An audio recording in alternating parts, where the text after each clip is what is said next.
so there's a problem here. I only have so much room. Okay, so let's say you have your chart,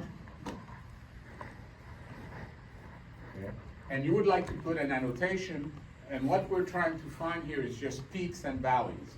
Now remember, we talked about the class that would represent the peaks and the valleys. Yes? No? Yeah. Okay, so you know what that is. But in terms of annotation, you might say, hey, I want to say that there's a peak here, there's a valley here, there's a valley here, there's a peak here, there's a valley here. I might even want to say, hey, valley 0, peak 0, valley 1, peak 1, valley 2. Okay, you could even do that. That would be an annotation. Another type of annotation that you would prefer, okay, by the way, this thing here where you would just put some text, strangely enough, is called the text annotation. But if you prefer, now you have to remember that on your chart it would look like this. You would actually have a candlestick. Here there would be some other candlestick that say, I have that, and so on. So there'd be a candlestick here, maybe one that did this, okay? There would be a candlestick here, like this. There might be one like this over here, like that. And you might say, well, what I really want to do, because I feel artistic, I would like to be able to say, I want to put a little rectangle with some text saying, here's a valley, and around any one of those extremes, like another peak, you would say, hey, I want to put a rectangle around that candlestick so that you know exactly what it is. Another type of annotation, okay, by the way, this is called a rectangle annotation. With just the letter, it's a text annotation. So this would be a text annotation.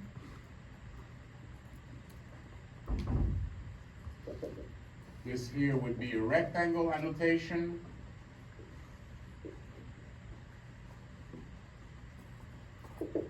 Okay, this over here, you could say, no, I want something like this. This is what they call an arrow annotation. Okay, and you might say, oh, how many are there? Well, you could ask the question. You could say ChatGPT. By the way, I'd like everybody to get on your best friend, ChatGPT or Copilot, because I will ask you to type certain things so that you can see how easy it is for you to get the answers to what you need, okay? So if you're on your ChatGPT, okay, ask the following questions. How many types of annotations are there for a, well, it wouldn't matter, but for a chart in a CPP/CLI, well, let's not even say that, but just say in the .NET framework, because all of these things are coming from the .NET framework, not CPP, okay? You're not typing, eh? You don't want to know that. Well, I was just What? I was submitting something in another class, and I was Oh, you get that in another class? Or in my other class? it was just something I had to submit before that. Okay, well, do you want to find out about this thing? Yeah. I mean, Okay, I mean, yes? It gave me 8. Yeah, the answer is 8. How many are, the reason I ask you to do that, first of all, not just to see how many there are, but to see what there is, so that you can say, ooh, that's a nice type of annotation, maybe I'll do that. So which one are they? Just tell me. Text annotation, line annotation, rectangle. Okay, so a line annotation, hey, you know what? Later when we have to specify the wave, did we talk about waves? Yes. Okay, hey, a wave is from a valley to a peak, okay? So when you're asked, or when the users say, I want to see that particular wave, you say, gee, how am I going to put a line in? I mean, you can draw a line, but you say, hey, you know what? A line annotation from here to here would tell me the wave. That would be an annotation to do, okay? What else is there in terms of annotation? There's ellipse annotation. Ellipse, yeah, so you put an ellipse. Image annotation. Call out annotation. Okay. And polygon annotation. Polygon annotation, yeah, do they see also the image annotation or icon? Yeah, image Yeah, annotation. okay. So that means that you can actually put a little image and have it as an annotation, okay? I don't know, if let's say the information that you have represents, let's say not the chart, but the temperatures, okay, in the city over the course of the year. So you can see what the average temperature is in January, in February, and so forth. You might want to have as annotation a little thermometer. You know, when it's really cold, the thermometer is blue with some icicles on it. Let's say if you have such a little picture. In the summer, when it's hot, you might want a red thermometer with steam coming out of it. You can make all kinds of annotation. For our case, we're going to find the peaks and valleys. You can go with something as simple as just a text annotation, where I just want to put a P or a V, or a P and an index, and a V and an index. You can do that. Or if you feel like it, hey, let me put a rectangle. But now the question that you might have is, how hard is it to do that? Okay, I know there is an annotation class, but how do I make one, so instantiate one, and how do I somehow tell it, this is the kind of annotation I want, and this is why I want it, okay? Does that make sense? That you want, and once you know that, you know, you're done with that part, okay? We'll have to deal with the algorithmic stuff in a bit. So let me do the following thing, boom, bada bang. And that's why I also ask you, I say, you know what, if you're gonna go do what we just did there on your own, it's gonna take a while. That's why I tell people, hey, take your laptop, ask that question. And if you have an account on Copilot, that answer stays there, doesn't it? So when you go back, you say, hey, we did it. This is the information I needed. Okay? It's the only reason. I'm not making you do things because I just want to make you do things. I don't care. So I won't make you do it, except to make you really have the stuff ready. I'd love to be able to say, you know what, you have enough after this class to get this thing done by Sunday. So that, hey, whatever it is for you do for spring break, you can go do and not have to worry about, oh crap, I gotta do this annotation thing. Unless this is what you want to do for spring break, which is what I'm going to be doing. I can't wait for spring break. I got lots of stuff that I want to do, and it's exactly this stuff, by the way. You're not doing anything different than what I'm doing. I'm a bit further along, okay, but this is it. Maybe in fact, I already have one student from another class, he wants to do an independent study with me, so on just that. So that's what he's going to do for credit, okay? So he's pretty happy about that. All right, so I'm getting things ready to ask a question. I want you to see it. And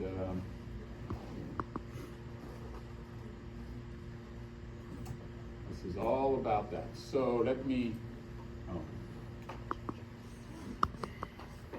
I'm gonna go to my trusty Copilot.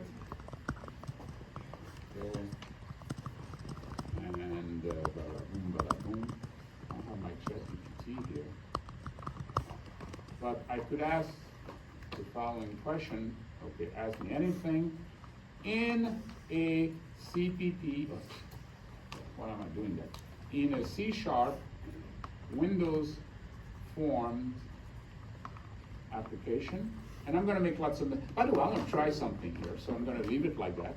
I want to see if this thing can even figure out what you mean, even when you make typos. Huh? I think it can. Oh, you're a specialist in that. You've been making lots of Yeah, I typos. make lots of Okay. So in a C# Windows Forms application, okay, I have a chart, a candlestick chart, and I would like to place a rectangle, since we know what those are, okay, a rectangle, and I'm doing this one because it's kind of one of the tougher ones. Annotation on the 5th candlestick. Okay, how you are. And here's what I always like to do. Please show me detailed C#. I mean, it's redundant because I already told it that, but hey, you know, I'd rather take my time, write something like this, even if it takes a bit more time or whatever, and get the whole thing done for me. But not just that, because I said, please show me detailed, you know, code, and I might say, I want to make sure it understands me with explanation. Okay, that way I know everything that's done. And oh yeah, by the way, by doing that, I'm getting silly Dr. Gentil's comments all done for me. Who said mm-hmm? Somebody said mm-hmm. No? Am I hearing things? But yeah, I mean, I don't mind, okay? You don't wanna have to write, remember I say everything's gotta be commented? Hey, you don't wanna type, I get that, okay? But the reason I ask is if I force them, they'll either have to type it, and when you type it, you know what you're doing, your brain knows what you're typing, you are learning why you're doing this. What does this line of code mean? If on the other hand, you get it from ChatGPT and it says, well, you'll read it, hopefully, okay, and say, aha, that's what this does. Good, I got it. My whole point is just, hey, let's get these kids to learn. I shouldn't say kids, but let's get these young adults to learn, okay? So that's what this little request does. I do this, and boom. And here's your code, and we'll see how all of that works. It seems a bit, okay? So that's if you want to read this stuff, but let's go to the coding part so that you can see how easy it is to do this thing. So the way it works is, I have my chart. Now all of this stuff, you could even understand what all of this is. Here what they're doing is that they have a chart with a series, and in order to get something to work for you to see, they actually add the points themselves. They're not reading a stock like we do. We read the stock, we have a list of candlesticks, and we connect, we bind our chart to it. No, here they're just adding points themselves. We're not worried about this part. The part that we want is, hey, they say add the rectangle annotation. Now this, what they did, they actually wrote a function to do it. So here it is, and that's pretty much it, okay? You may not have gotten the same answer. I've seen answers because someone came to my office earlier. I told them to type that question, and they got a neater type answer, but they use ChatGPT. So maybe that's what it is. But here's the point. The way you do it, you create the annotation you want. Okay, rectangle annotation equals new rectangle annotation. You could actually do it instead. You just say, give me a new rectangle annotation. Boom. It has a default constructor, and that's it. And once you have that, you would set the things that you want to set. And not the nicest way of doing it, but okay, we'll ask again on ChatGPT. What they're doing, first of all, by the way, this is an initialization list. This is where you call the constructor, but in this list, instead of having the constructor function syntax, you do this and you say, and I want all these values to be set up the way I have it. So in the rectangle annotation, in fact, in any annotation, there's an axis X, axis Y, X, Y, all these things. Let's just look at this one, because I'm going to ask it again on ChatGPT, which gives you a better feel for it, okay? You'll set up the width, okay? You'll set up the height.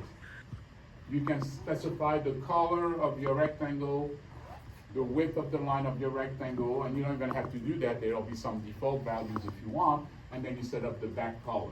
Now you might say, and let me actually get it to do it differently, because this is one way. And by the way, this is also where it's kind of nice to know how these things work, so that when you get certain answers like this, you say, there's actually better. So let me say, please redo, but use the anchor one.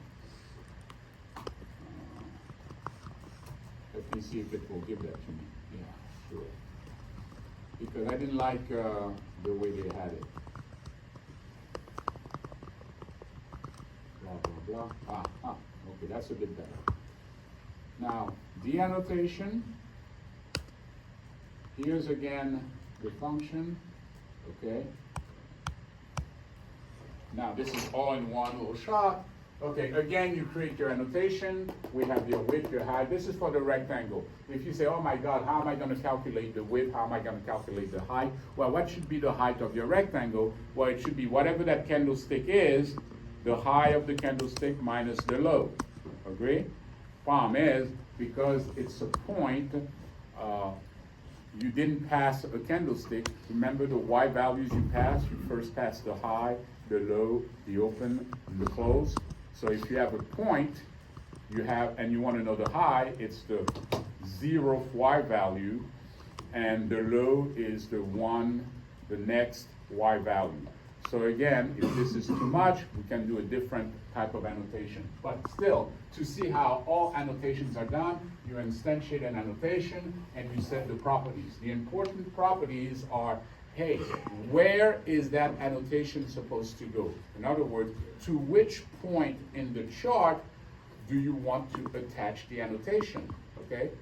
And the way you specify that, remember we said we wanted to put that annotation on the 5th point, which on an array would be point number 4. Then this is how you do it. You say, okay, for the axis X of the annotation, in other words, where on the x-axis coordinate of the chart, what is that for the annotation? You say, take the chart, go to the chart area you're interested in. For us, it would be the chart OHLC, the one with the candlestick, not the one with the volume, okay? And you just say axis X. The axis Y would be the chart area's axis Y. And then you can say the data point, that's the point that you're going to attach the annotation to. You say go to the chart, go to the series that you're interested in. We have 2 series, the candlestick series and the volume series. Ours is the candlestick series is here. Go to the points in the series and take point number 4. That's the anchor to the 5th point, okay? So now the annotation knows where it is, what it is supposed to be connected to, okay? Now, once you have set up your annotation, you say, well, I have this annotation, where does it go? You simply note that the chart, among all the things it has, also has a list of annotation, okay? So what you want to do, you just want to say, chart, let's go to your list of annotations and add this annotation to it. If later on you create more annotations, you just keep adding them to the chart's annotation list, and what happens is that every time the chart is asked to show itself, like, refresh or draw, whenever you ask the chart to refresh itself, it will display all the candlestick and everything, and it also goes into its list of annotation, and it displays every single annotation that's in that list, okay? So if you go ahead and you find all your peaks and valleys, then for every peak and valley that you have, you can create an annotation, either a rectangular annotation, or let's make the simplest one. I can say, please redo with the simple text annotation that has the string, I don't know, P0. That would be, let's say, for peak 0. What it does. Sure, okay. I like it when it says sure. It's like it's confident. So again, you have all this other nonsense, but here is this thing. And by the way, we'll give you the explanation below, so no big deal.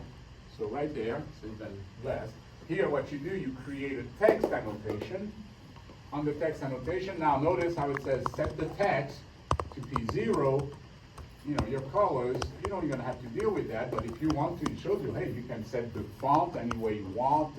Okay, so you have these properties if you want them. If you don't, you'll have some default properties and you'll see them appear whatever they look like.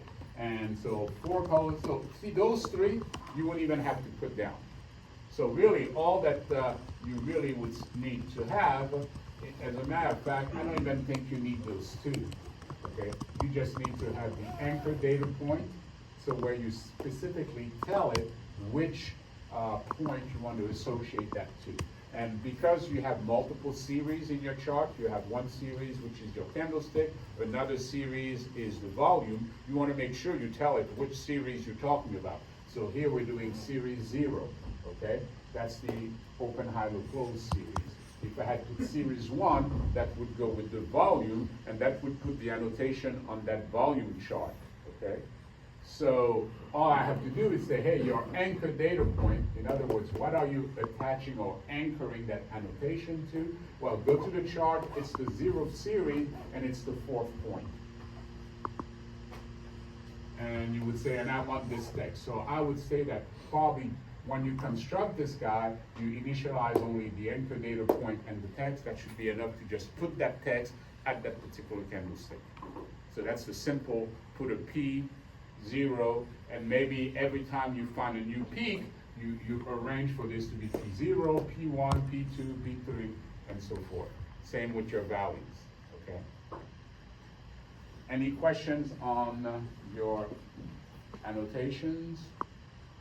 Pretty simple to make. Create the annotation, set up the values. Most importantly, the anchor point, or the anchor data point. You need to tell it, because otherwise you're just making, let's say, a rectangle annotation, and then you say, well, where does it go on the chart? You know, that's the anchor data point property. Okay? So that was for you. And for you, what did you want again? For finding the peaks. Finding the peaks. Okay. So now let's go and look at the strategy involved in finding peaks. Now, I brought my own eraser. Do not let me abandon this here. No, really. I even had to bring my own paper, you know, and everybody's using my paper. Well, I'll use it, because I just noticed this eraser just fell apart. This place is falling apart, I tell you. Okay.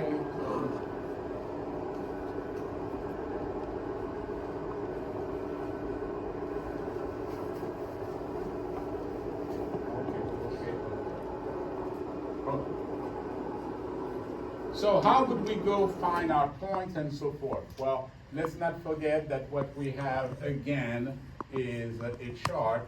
We do have two series in it. One series is a volume series telling you how much volume, and another series is, let's keep it simple, is a chart. Now, all of these really would be candlesticks, okay? I just don't want to be drawing a whole bunch of candlesticks, okay?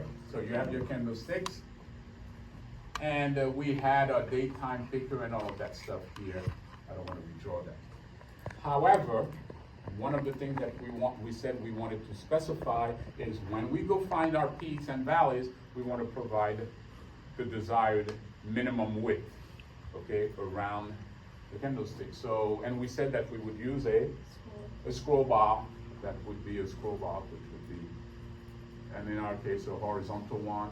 And with it, we can specify a minimum value, a maximum value, so we don't have to do any testing ourselves. Because again, we said, oh, you could have put a text box and have the user type some text, but then the user could type anything.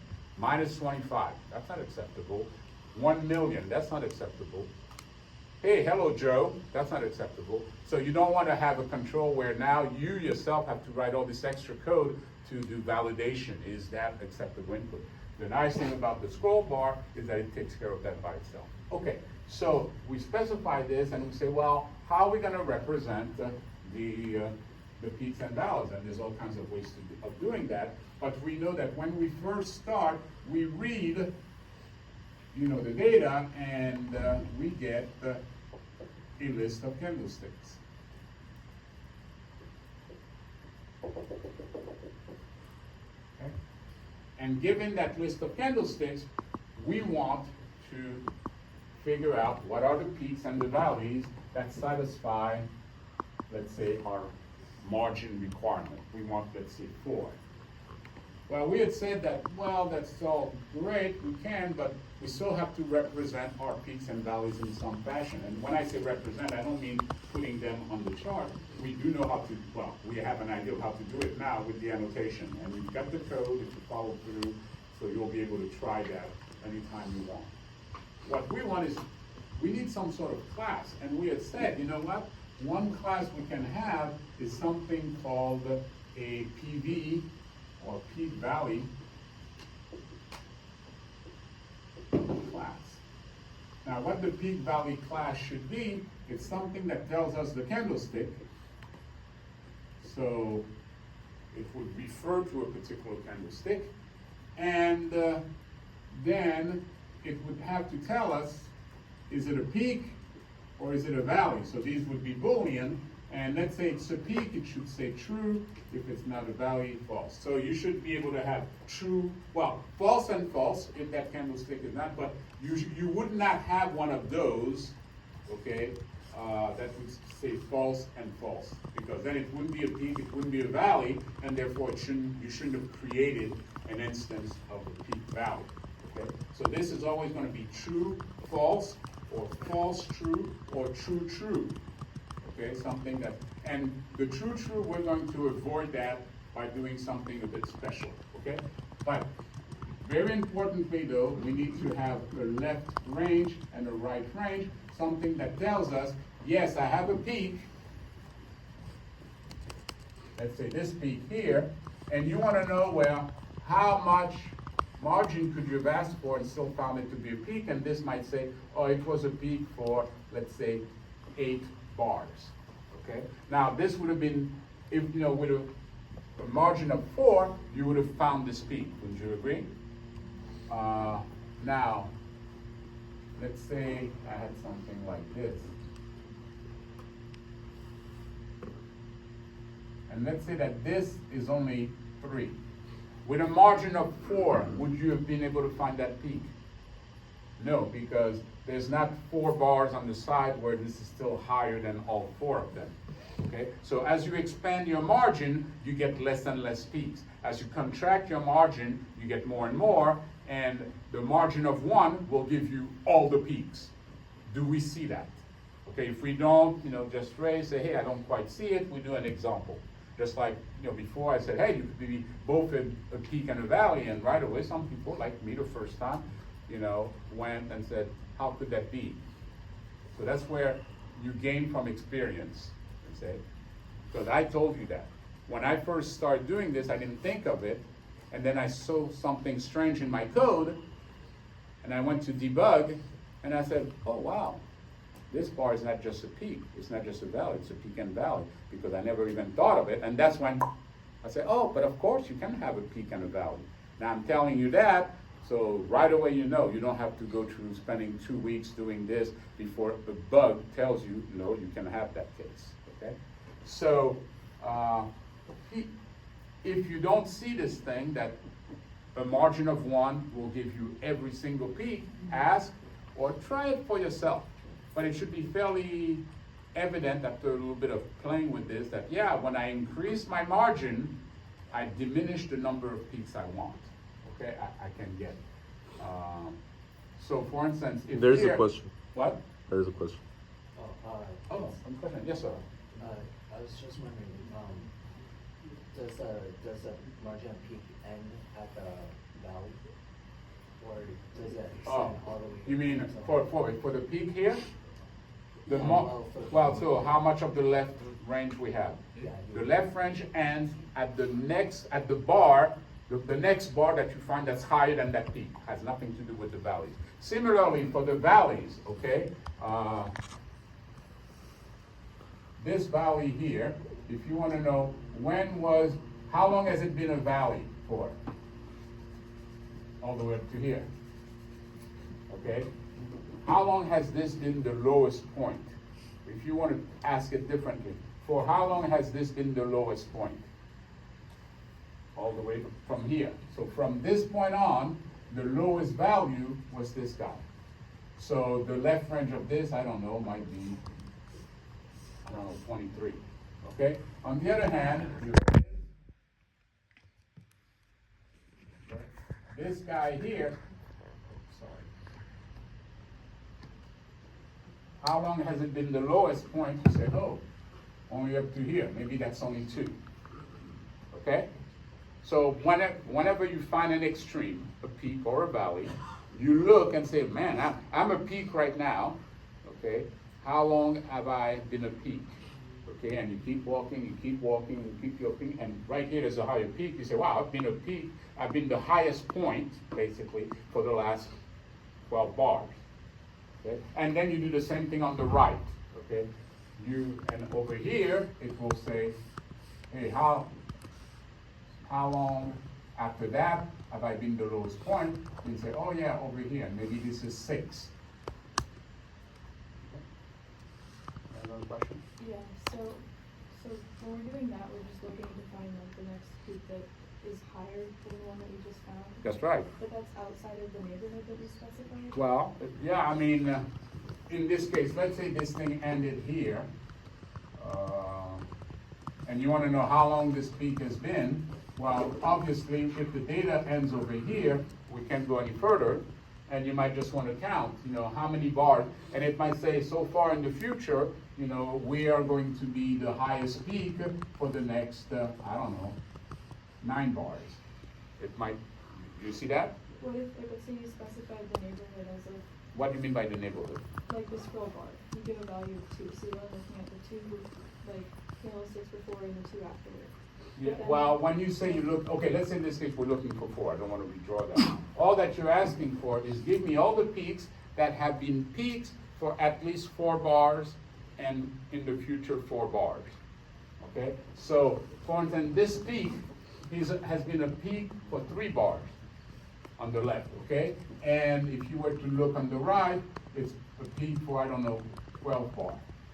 That would not be acceptable as a peak with a margin of 4, because it hasn't been a peak for at least 4 bars on the left side. So, if it's not acceptable then for the left range and right range values? Well, no, if it's not acceptable, you don't even create one of those. Okay, here's the deal, okay, give me 5 minutes and you'll have the answer. So, whenever we have a peak or valley, look, the key word here is whenever. We don't have one of these for every peaks and valley, okay? What we do, we go through our list of candlesticks, we find our peaks based on the margin. For instance, in our case, and I'm giving you a little heads up here, is that what you would want to have is a function called, let's say, find peaks and valleys, okay? And now let's be really careful. Find peaks and valleys, this particular one is going to take a list of candlesticks. And I say this one, you'll understand why, so it takes a list of candlesticks, and it's going to return a list of peak value. Okay? It's going to return a list of those. Okay? Now, what are these? Well, every time you find a peak, okay, you say, ooh, that's a peak. Okay? What you're going to do, you're going to say, I have a peak. You don't create that yet. You then measure for that peak how far to the left, how far to the right it's a peak for. Are we okay so far? If not, it's time to raise your hand. Okay? So I find a peak. I see how long it's been a peak on the left, how long it's going to be a peak on the right. If it matches, not matches, but if it is at least our margin requirement, then we say, and on both sides, okay, that's a peak or a valley. Do you agree? Yeah. That's when you say, I got one, and you instantiate one of those. At that point, you say, here's the candlestick, and you specify the candlestick, that's the peak or the valley. You specify if it's a peak or if it's a valley. Okay, we'll assume it's only one or the other. And then you specify for how long before. Let's say we have a peak, and let's say we have that first peak here. It would be 3 and 12. It would say on the left, on the left range, it's 3, and there it's 12. Yes? I guess that's the part that I'm just doing. Well, you have to, If your margin is 4 on the side, is it go past that margin? yes, it is. So, But, okay, remember, if I ask you for peaks with a margin of 4, what I mean is it's got to be at least 4. oh, but you're still switching beyond that? Yeah, when I say, here's a peak for you. Okay? Now, okay, here I got to be specific. Is this a peak? But only if you're happy with margin of 1. Now, suppose I ask for margin of 2. Is this a peak? Is this a peak? Yes, because it's a peak, and because I really want to be sure, I look on the left, I say, yeah, it's been a peak for 1, 2 bars. Okay? And for the right, 2 bars. I don't know what goes on afterwards, I don't care. Hey, on either side, it's at least 2 candlesticks that are lower. Now I'm gonna do this. Okay? Is this a peak when I'm asking for a margin of 3? No, because you say, yeah, it looks like a peak, but I want to be sure. And how am I going to be sure that it's a peak? 3 I left, gotta 3 look right. to the side. And you say, 1, 2, oh, it doesn't have 3 bars that are lower. So it's not a peak as far as what I want to make sure it's a peak, because to me, for something to be a peak, it's got to be a peak for quite a while. It's got to be like this, not like this, where I'm a peak, but only for a small period of time. Okay? Now, if it's still confusing, think a bit about it, maybe as we go on, and then if not, then ask again. But a peak is not just, I'm taller. It's, I want to make sure that I'm taller than at least 2 on either side. Now, if I do that, this guy here is a peak, and we really don't care for more. I mean, it could still be going on further and further, but if I'm satisfied that I'm a peak simply by looking at the 2 bars, well, then this guy is a peak. Now, if I had asked, I want a peak, and to be sure it's a peak, I need 3 bars on either side, that would also work out to be a peak, even if my margin was 3. Okay? All right. So, as you find a peak or a valley that matches your requirements, you create one of these objects, okay, of type peak valley, and you add it to a list, okay? So basically what's going to end up happening is that you'll have something that will say, hey, here's the candlestick associated with, this one is a peak, it's not a valley, let's say, and it's got 3 on the side and 12 on the right-hand side. Then you move on to the next candlesticks and so forth until you find another candlestick that satisfies your requirement, and the next one might be something like this, where you say, here's the candlestick that it's associated with. This one is not a peak, so it's false, but it is a valley. So you do that, and that one, because we had, let's say, a margin of 3, it might say, oh, this one is for 5. So it's been a peak for at least 5 and a peak for the next 7. Okay? Now you say, well, what happens if we have both a peak and a valley? Then what you do, for the peak part of the thing, you create one of those to be a peak, so true and false, okay, pointing to a particular candlestick. And then if it's a valley, you then create another instance of this, but one that says false and true. They will both point to the same candlestick. Okay, this case would be something like this. They point to this guy, even though this guy is both a peak and a valley. It's just that now you say, okay, I'm going to have one to represent the peak aspect of you and another one of them to represent the value aspect of you, okay? So those 2 things, the peak and the value, will always either be true, false, or false, true. True, false will be for a peak, false, true would be for a value, okay? All right. I mean, you could simplify that and say, well, if I only have 2 values, I only need one binary thing, 0 or 1, but then now it becomes 0 is for peak, 1 is for valley, you gotta decode it. I'd rather just say peak is true here and valley is true over there. Okay, so I have this, and I'm going to find a number of peaks and valleys. You agree? When I go to my list. So here, what you will want to do is have a function that finds all the peaks and valleys, and that function will not care about margin. You find all the peaks and valleys with margin 1. What does that ensure you? When you ask for the peaks and valleys with margin 1, what are you guaranteed to find? All of the peaks and valleys? All of the peaks and valleys, okay? Because if it's margin of 1, you only look on your left and your right. If I'm higher than that, I'm a peak. If I'm lower than both, I'm a valley. You will find every single peak and valley, okay? Now, though, you say, well, I'm not very confident in peaks and valleys that are only 1 wide, okay, possibly. So you will want then to say, let me then create another function, okay, which will return a list also of peak valleys, because that's what we want. Call it find peaks and valleys also. But it's going to take a different set of arguments. This one will take a list of peak valleys, and it's going to take an integer for the desired margin. Well, let me put it so it's clearer. Desired margin. Okay? Now, why do we want something like this? Because do you agree that when we run that first version, the one that doesn't even ask us for the margin, because that first version will always do a margin of 1.